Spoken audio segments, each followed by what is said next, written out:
제가 지금 재직하고 있는 노스캐롤라이나에 있는 저희 그 주립 대학이고요. 여기 샬롯은 여기 그 노스캐롤라이나에서 가장 큰 도시이기 때문에 그 다양한 종류의 그 학생들이 여기에 저희 학교에서 공부를 하고 있습니다. 그리고 그 대개는 장애를 가진 사람을 한 10% 내외 정도 대학생 중에서 그렇게 보고 있는데요. 통계적으로 봤을 때 그 미국 장애인법에서는 여러분들 아시다시피 그 장애의 범주가 상당히 넓어요. 그렇기 때문에 전문가한테 받은 진단을 꼭 받은 경우도 있지만 또 본인이 어떤 그 아팠던 그 역사나 히스토리나 아니면 이제 본인이 어떻게 아이덴티파이 하느냐에 따라서도 장애를 갖다가 판명을 할 수 있게 돼 있습니다. 그래서 저희가 쓰는 장애 유형이 여기서 보면 이제 상당히 많은데요. 그 첫 번째로 ADHD 이거는 한국말로 저는 어떻게 번역을 하는지 모르겠는데 어쨌든 그 집중하는데 inattention 집중하는데 굉장히 힘든 거죠. 그리고 막 이렇게 가만히 앉아 있지를 못하는 이제 그런 하이퍼 액티비티 그런 문제가 있는 거고 그다음에 autism spectrum disorder는 자폐 스펙트럼 로 이제 주로 그 사회적인 대인 관계라든지 커뮤니케이션 이런 데 어려움이 있는 거, 러닝 디서빌리티 같은 경우는 난독증이라든지 또 이제 읽고 쓰고 그다음에 수학 문제를 푸는데 어려움이 있는 경우, 그리고 메디칼 같은 경우는 이제 주로 미국에서 많은 것들은 라임 디지즈나 크롬병 같은 것들이 있죠. 그러니까 이제 의료적인 이런 문제들. 그다음에 이동장애, 휠체어를 타서 힘든 점들. 그다음에 사이콜로지컬 요거는 심리적인 장애, 주로 우울증, 불안, 공황장애, 내지는 요즘은 그 PTSD, Post Traumatic Stress Disorder 이런 트로마로 인해 생기는 이런 장애들이 또 있습니다. 그리고 그 다음에 지체장애, 요거는 다 여러분 아시다시피 뇌병현, 또 척추 이런 여러 지체에 있는 장애들이고요. 그 다음에 트로마틱 브레인 인주리 이거는 뇌 손상이죠. 각종 뭐 교통사고라든지 뭐 이런 걸로 생기는 뇌 손상. 그 밖에 이제 시각 장애 그리고 그 임시적인 장애 이렇게 여러 해서 한 12종류로 저희가 대개는 분리를 합니다.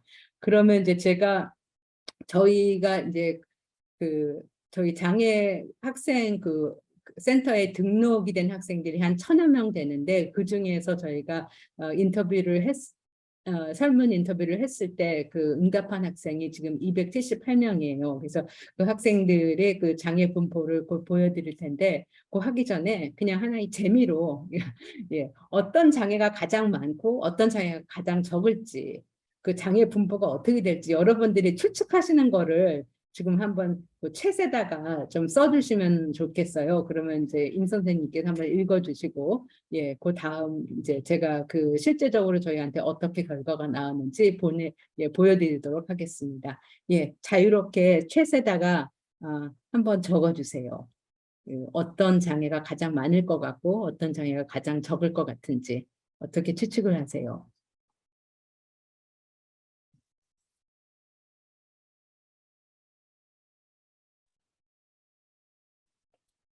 네, 자유롭게 써주시면 될 것 같습니다.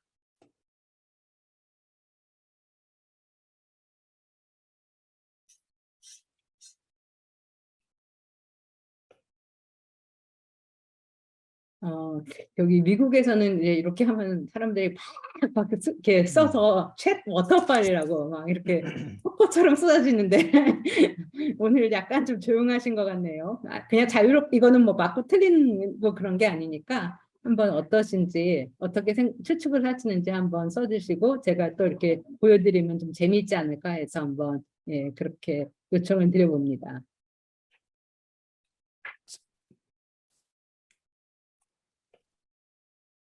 네, 지금까지 올리신 분들 말씀드릴게요. 아마 이제 제일 많은 장애를 올리신 것 같은데 네. 이동장애 모빌리티가 많다, ASD가 많다, ADHD가 많다, 피지컬 네. 디서빌리티가 많다. 이제 그렇게 올려주셨습니다. 예, 다양하게 지금 하셨네요. 자, 그러면은 보여드리겠습니다. 예, 여기서 지금 ADHD가 제일 많았어요. 맞추셨네요. 그 다음에 많았던 것이 psychological, 그러니까 불안, 뭐 우울 같은 이런 장애죠. 그 다음에가 이제 medical, 의료 장애, 그리고 학습 장애, 어, 그리고 그 다음에 이제 그 상대적으로 지체 장애라든지 자폐, 이동장애, 그 다음에 뭐 청각, 시각 이런 장애는 좀 상대적으로 적었죠. 그래서 여러분들 이거를 보시면서 알 수 있는 거는 모든 장애가 다 보이는 건 아니다. 그러니까 사실은 특히 선진국일수록 이렇게 보이지 않는 우리가 그냥 육안으로 봤을 때는 저분이 어떤 장애가 있는지 모르는 이런 장애가 훨씬 더 많아진다라는 것을 알 수가 있어요. 물론 이제 한국과 미국의 차이점은 있겠지만 요즘 한국에서도 무슨 그 범죄 같은 거 나오는 거 보면 굉장히 선진국형이잖아요. 사이코패스 이런 것도 너무 많고.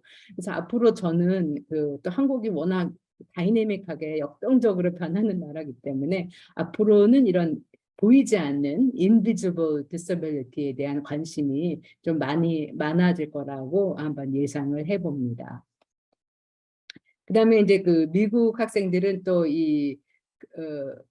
그 인종 자체가 굉장히 다양하죠. 그래서 여기서 보면은 한 64%는 백인이고 그 밖에 흑인, 라틴계, 아시안계, 그리고 바이레이셜은 이제 부모가 다른 뭐 예를 들어서 엄마는 히스패닉이고 아버지가 아시안이라든지 뭐 이렇게 해서 두 인종을 가지고 있는 경우. 그 다음에 이제 네이티브 아메리카는 이제 미국의 진짜 원주민이죠. 상당히 원주민이 지금 적은데 굉장히 슬픈 역사죠. 이런 거를 보면 또 그 밖에 이렇게 해서 다양한 인종 분포를 보이고 있습니다. 그다음에 이제 그 젠더에 대해서도 그런 이제 이런 거를 볼 수 있는데요.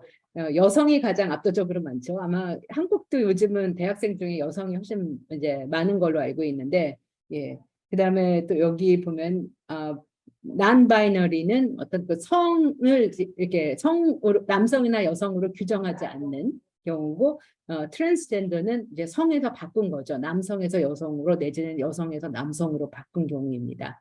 그다음에 거기에 따라서 이제 그 섹슈얼 오리엔테이션은 어떤 성에 끌리느냐를 봤을 때, 그러니까 이성에 끌리는 경우가 물론 다양하게 제일 많죠. 그렇지만 그 밖에도 이게 아마 그 비장애인에 대해서 상당히 이런 그 반대의 경우가 많이 나오는 것 같은데요. 그러니까 바이섹슈얼, 양성에 다 끌리는 경우, 내지는 무성, 에이섹슈얼, 그리고 뭐 게이, 레즈비안 등 또 다양한 이렇게 성에 대한 이제 그 선호도를 보여주고 있습니다. 그 다음에 이제 물어본 거는 이 장애 학생들이 어떤 어코모데이션, 특히 이제 그 온라인 상황에서 어떤 어코모데이션이 필요한지를 물어봤을 때 가장 많이 이제 요청했던 거는 테스트 타임, 시험 볼 때 한 2배로 시간을 주는 거, 그다음에 그 출석에 대한 거, 어텐던스에 관한 거, 그리고 렉처 강의 같은 거를 이제 리코드할 수 있는 거, 그런 아니면 이제 그 학급 수업에서 노트를 좀 대신 해줄 수 있는 노트 테이커 기능을 요청하는 거. 그 다음에 이제 그 다음 나온 것이 그 PPT 자료를 볼 수 있는 거, 어시스트 테크놀로지, 그러니까 이 보조 기술에 관한 거, 그리고 액세서블 텍스트북은 이제 요게 그 텍스트북이 얼마나 접근성이 있느냐. 그러니까 특히 시각이나 아니면 난독적인 학생들이 이제 텍스트북을 읽을 수 있는 그런 서비스를 얘기하는 거고요. 캡션은 자막, 청각 장애인들이 주로 사용하는 거, 기타 등등 이렇게 구성이 되어 있습니다. 그다음에 이제 저희가 여기서 종속변인으로 아웃컴으로 봤던 것이 온라인 러닝 셀프 에피커시, 온라인 학습을 할 때 있어서 자아 효능감을 봤는데요.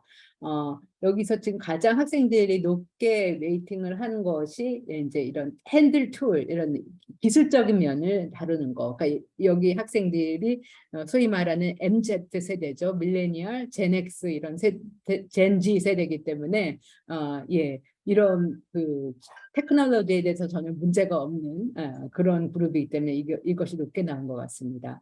그리고 여기서 보면은 선생님과 인터랙션 하는 거, 이거는 상당히 높게 나왔죠. 그에 비해서 그 다른 클래스메이트과 인터랙션 하는 것은 좀 상대적으로 낮게 나왔고, 그다음에 이제 온라인 코스를 컴플리션 할 수 있는 자아효능감, 이렇게 봤을 때, 예, 상당히 그래도 뭐 자아효능감은 전반적으로는 이제 높게 보여진 것 같습니다. 예, 그 다음에 보여지는 표에서는 저희가 그 자아 효능감을 가지고 이거를 이제 종속 변인으로 보고 회귀 분석을 해봤어요. 그리고 이제 아까 말씀드린 여러 가지 그 변인들, 장애 유형이라든지, 그다음에 이제 그 학생들의 어떤 그다음에 인종적, 그다음에 성적 뭐 이런 것들을 한번 변인으로 이제 놓고 봤을 때, 예, 이게 가장 그 테크놀로지 이 기술적인 이제 스킬이 있는 학생들 같은 경우는 이 자아 효능감이 높게 나오죠. 그리고 그 장애 유형 중에서는 의료 장애를 가지고 있는 학생들이 자아 효능감이 높게 나왔습니다.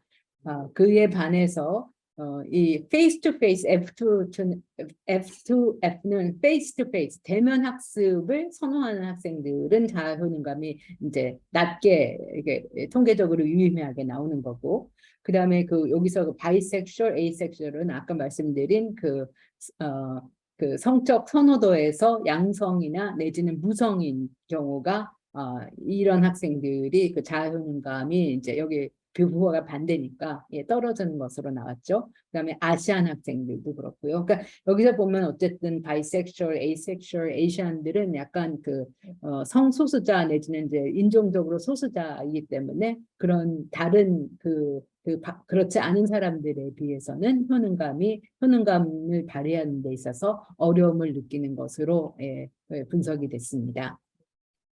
그 다음에는 이제 저희가 이 학생들 중에 50명 정도가 저하고 인터뷰를 했어요. 그래서 이제 그 학생들한테 온라인을 할 때 어떤 점이 좋고 어떤 점이 힘든지 이런 거를 갖다가 질문을 했고, 예, 그거를 가지고 저희가 이제 분석을 해봤습니다. 그랬을 때 이제 가장 도움이 됐다고 하는 거는 이제 아무래도 accessibility, 접근성이 높은 거죠. 온라인이기 때문에 모든 그 자료가 다 미리 이제 학생들한테 다 공개가 되고 있고, 그래서 학생들이 자기 페이스에 맞춰서 그 수업을 진행할 수 있는 것이 큰 이점으로 나왔습니다.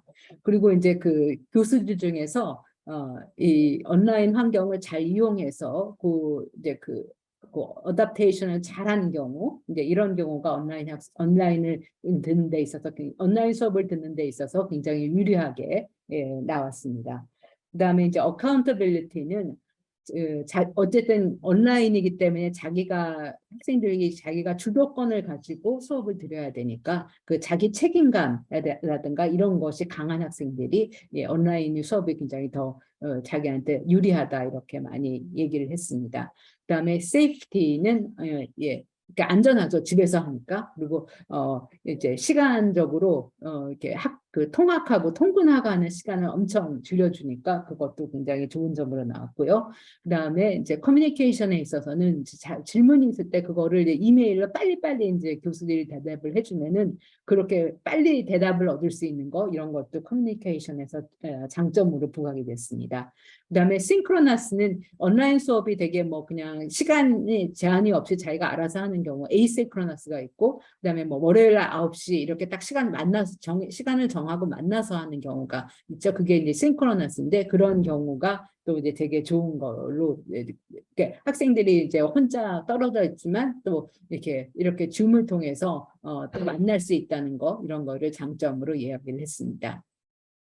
반대로 이제 단점을 보면 아무래도 동기화, 이렇게 모티베이션을 얻기가 굉장히 힘든 거죠. 이게 아무래도 이제 같이 선생님들 만나고 다른 친구들도 만나야지 동기부여가 되는데 그렇지 않으니까요. 그래서 이제 그런 인터랙션, 이제 선생님이나 동료들과의 이제 이렇게 교류가 적으니까 이런 것들이 굉장히 힘들어하는 면이 나왔죠. 그리고 이제 교수에 따라서는 온라인 환경이 익숙한 사람도 있지만 또 그렇지 않은 경우에 굉장히 이게 학생들만 힘들었던 게 아니라 사실 그 초반에는 교수들도 엄청 힘들었었기 때문에 그런 점들에서 이제 학생들이 힘들어한 부분이 여기에 나와 있습니다.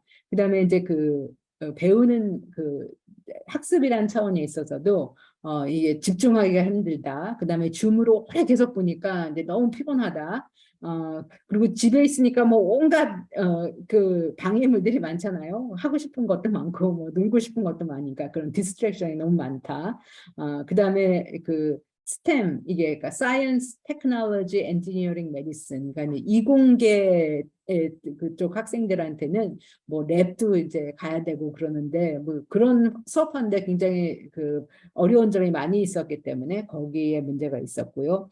그다음에 그룹워크 학생들이 이제 또 팀워크를 해야 되는 부분들이 있는데 그거 이제 시간 만나서 이렇게 정하고 서로 다 스케줄이 다르고 하니까 그런 면이 많이 힘들었다는 거죠. 그다음에 또 대면과 다르게 온라인에서는 또 타임 매니지먼트 이거 시간 관리가 좀 더 다른 측면에서 시간 관리를 해야 되니까 이런 점들을 굉장히 힘들어했습니다.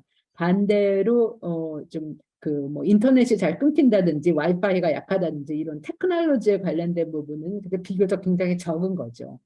그래서 비교적 잘 학생들이 적응을 하는 것으로 나왔습니다. 그러면은 이제 그 다음에 각각 이제 제가 온라인에서 하는 액티비티를 보고 거기에 따라서 어떤 장애 유형이 어떻게 이제 잘 적응을 하고 또 잘 적응을 못하는지를 다음에 분석을 해봤습니다. 그래서 이제 여기서 보면 그룹 프로젝트 여기는 이제 제가 통계적으로 유의미한 부분만 여기에 리포트를 했고, 근데 이 분석은 이제 전반적인 모든 변인을 가지고 다 해보았어요. 그래서 이제 그룹 프로젝트로 봤을 때는 여기서 심리적인 장애, 불안이나 뭐 우울증 이런 거를 가지고 있는 이 학생들이 그렇지 않은 사람들, 이런 장애가 없는 학생들과 비교를 해봤을 때 그룹 프로젝트를 굉장히 힘들어했죠. 반면에 이제 자폐 스펙트럼을 가진 친구들은 그렇지 않은 비자폐 이제 학생들에 비하면은 그룹 프로젝트를 굉장히 수월하게 잘 할 수 있었습니다. 아무래도 이제 그런 대인 관계라든가 의사소통의 문제가 온라인에서 많이 해결이 되는 부분이 있었기 때문에 그랬던 것 같아요. 그리고 또 온라인으로 하는 이제 토론 같은 경우는 되게 토론 이제 수업에서는 말로 하지만 이제 그런 부분을 다 이제 써서 텍스트로 이제 많이 하고 그 텍스트를 보고 또 서로 이렇게 답신을 주고받는 식으로 디스커션이 이루어지고 있는데 이런 것도 사실 자폐 스펙트럼을 가진 친구들이 그렇지 않은 친구들에 비해서 봤을 때 훨씬 더 이거를 이런 텍스트로 해서 온라인 디스커션을 하는 거를 굉장히 쉽게 수월하게 잘하는 것으로 나왔습니다. 그리고 이제 싱크로너스 세션 그러니까 뭐 월요일 9시에 만나는 이렇게 시간을 딱 정해서 만나는 경우에 시각장애인이 비시각장애인 학생들에 비해서 훨씬 더 이거를 또 잘 적응하는 것으로 나왔습니다. 그러니까 사실 이제 저도 뭐 이렇게 수업에서 칠판 글씨 같은 거 보는 게 굉장히 힘들거든요. 근데 이제 이 컴퓨터로 바로 앞에서 보니까 이런 분들이 이제 바로 이렇게 잘 해결되는 이런 부분들이 있었던 것 같습니다. 지금쯤 해서 한번 폴을 한번 해볼까요? 임 선생님? 네. 예. 지금 18분 정도 들어오셨고요. 네. 설문조사 시작을 누르겠습니다. 예, 그래서 그냥 여러분들이 지금 여기 다양한 직종에 종사하시는 분들이 와 계시기 때문에 이제 어떤 분들이 한번 오셨는지 그냥 제가 궁금하기도 하고 또 재미삼아서 한번 여러분들이 직종을 한번 선택해 보시면 여기가 지금 어떤 분들이 관심을 가지고 오셨는지를 우리가 한눈에 볼 수 있을 것 같습니다.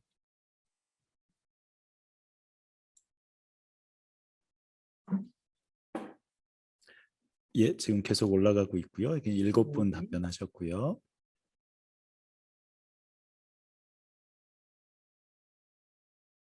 아홉 분 답변하셨고요.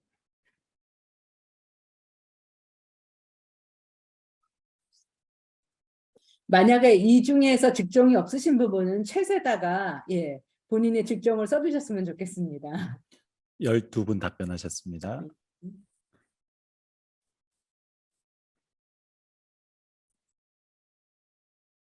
저랑 교수님 빼면 한 85% 정도 답변하셨습니다. 예, 그럼 한번 이제 닫고 한번 결과를 볼까요? 이게 제가 그냥 불러드리면 되나요? 이거를 예, 예. 어떻게 보여? 네. 네. 네, 그 총 13분이시고요.